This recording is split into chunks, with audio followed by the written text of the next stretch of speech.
Hello, and welcome back to the Gaming Dave. It is a Friday, which means it is time for a bonus video that I'm actually doing on a Friday. I'm on time for once, it's weird, but I want to try something a little different, a little more off the cuff, and a little bit more rambly, and I want to call it a Framble, or a Friday Ramble, because I'm so good at naming things. And I want to start off with something that's a little bit, that I've kind of been on and off with, MMOs, actually.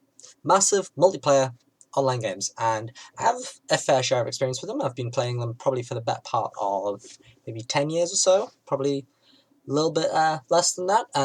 Started off with Guild Wars 1, and then it moved on to World of Warcraft. I spent a few years doing World of Warcraft, played Guild Wars 2, I've played Marvel Heroes, which I thoroughly do not recommend. Game's awful. I've played Lord of the Rings Online, and a couple others, but the reason I want to talk about MMOs is that I've been seeing kind of the struggles that certain MMOs have gone through. I've seen the rise and fall in WoW subscribers, and it got me thinking as to what could make an MMO good. Because it is very much apparent that MMOs are losing their relevance and are losing what makes them great as opposed to certain MOBA games and the rise of other very big key esports like Counter-Strike and all that, and of course Evo. But MMOs, one of the things I like about MMOs is the community. And the thing is, when you hear people talk about League of Legends, Dota, things like that, one of the biggest complaints is actually the community, because the community in any of these games can be very, very toxic and can have some really nasty, pain in the butt kind of people. And MMOs can have that. But at the same time, MMOs can also be a much tighter knit community. So that's kind of one thing that MMOs have over these other games. Now, the biggest problem with MMOs, actually there's several problems with MMOs, is that, well, for one, there's the commitment. You got to consider power grinding up to max level so you can get to all the endgame kind of content. Then there's the time that you're likely to sink in, so you'll be like, okay, we're going to do raid nights on Tuesdays and Thursdays kind of thing, and that kind of commitment, guild commitments, PvP commitments, and then there's also money. There's a lot of different ways in which different companies handle their monetary system, handle how they make money, and certain games change it through midway through their life cycle, and a lot of games have struggled with actually getting it right. Now, let's focus on the top MMO here, which is obviously World of Warcraft. Say what you want about Wildstar, Trove, which was a recently released one, whatever you want. World of Warcraft is the top one, there's no denying it. Their system is a pay for expansions. You can also, it's also a subscription, but you can also buy WoW tokens, which give you 30 days. So you can technically, if you can power grind the gold hard enough, essentially play WoW almost for free. Now, that is a system that's not that great because the WoW tokens are very expensive in terms of in-game gold, and it's very difficult to kind of maintain that. And you're paying about £10 a month for World of Warcraft, which is why it doesn't seem that great as it used to when you get all these other alternatives which are so much cheaper. Now, the MMO for me, which I feel has nailed down payment, is Guild Wars 2. And I have played a lot of Guild Wars 2. And the thing is with Guild Wars 2 for me is that it lost something. I don't know what it was. I can't put my finger on it. But I lost interest in Guild Wars 2, and that's a real shame. I enjoy the universe. I enjoy the content that the game puts out. But for some reason, I don't feel the want to put in the commitment and the time to play Guild Wars. And it sucks.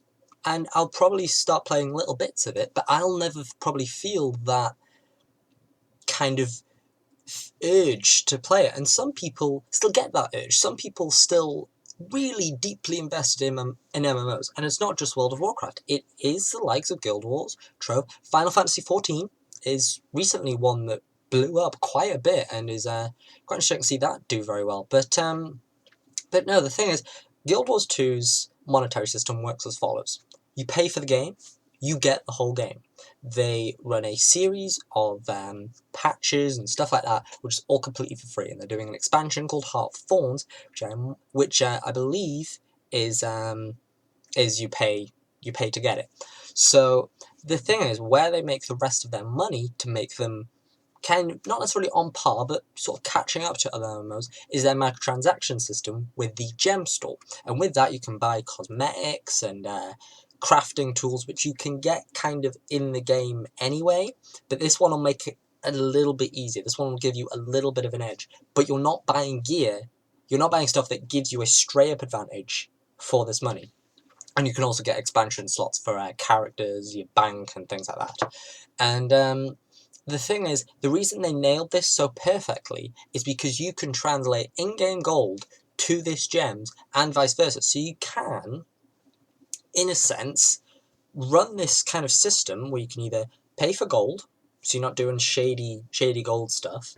You can either pay for gold, you can pay for these gems which give you cosmetics and other kinds of things. You can do a bunch of other really interesting stuff with it. But it gives you the opportunity to either pay 40 quid, absolutely fine with it, or spend a bit more money, get a bit more of an advantage, that's absolutely fine. And it gives you so much freedom, and it still allows you to experience the full extent of the game without spending any extra money than you would be in World of Warcraft. Now let's be realistic here. World of Warcraft is the only game that could do this. World of Warcraft is the only game that can run a subscription model because of the experience that Blizzard has running this kind of game and the experience that it does offer. Now, some people aren't great big Warcraft fans anymore. I'm not. I tried it. I've played my several years of it, and now I find the combat dull and dry. It's just the way it is. My dad, we've played Warcraft together, and he found the combat really dry. Well, at least that was kind of one of his comments about it. But the thing that I've been pondering around is what could make an MMO great again?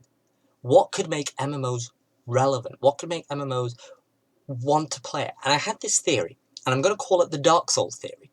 What if you take an MMO, and instead of trying to make it the next big thing by advancing it, why don't we take it back?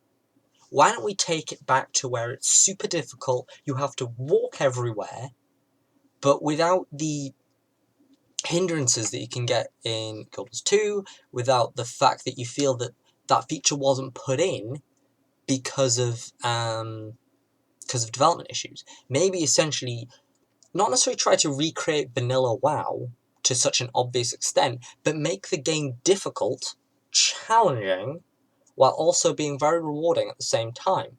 If you do this, if you get a studio that can do this, then that's great. Then that is the first step probably to creating a fantastic MMO. Now the next key part is monetary.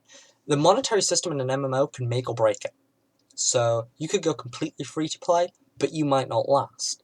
You could go for a subscription model and people will just think, you're not quite World of Warcraft. You put in a subscription model, that's automatically what you're comparing yourself to, and then you get another situation like Elder Scrolls Online, which I deem as just one of the biggest disappointments of the past few years. Which is why I believe Guild Wars 2 is the perfect intermediary of the systems, and just, you get that good balance. You get that system, you pay towards the developers, you pay them to keep going, and at the same time, you can either chip in a bit of extra money, or you can just play the game as it is. And I think that's kind of a way to do it. So those are some rambling thoughts about MMOs. This will be very lightly edited, just to just kind of smooth bits out a bit. But yeah, what are your thoughts on MMOs? Do you have any experience with MMOs? And just let me know what you think in the comments down below. I'm the Gaming Dave. I'll see you for a news video on Sunday or Monday, and I'll see you next time.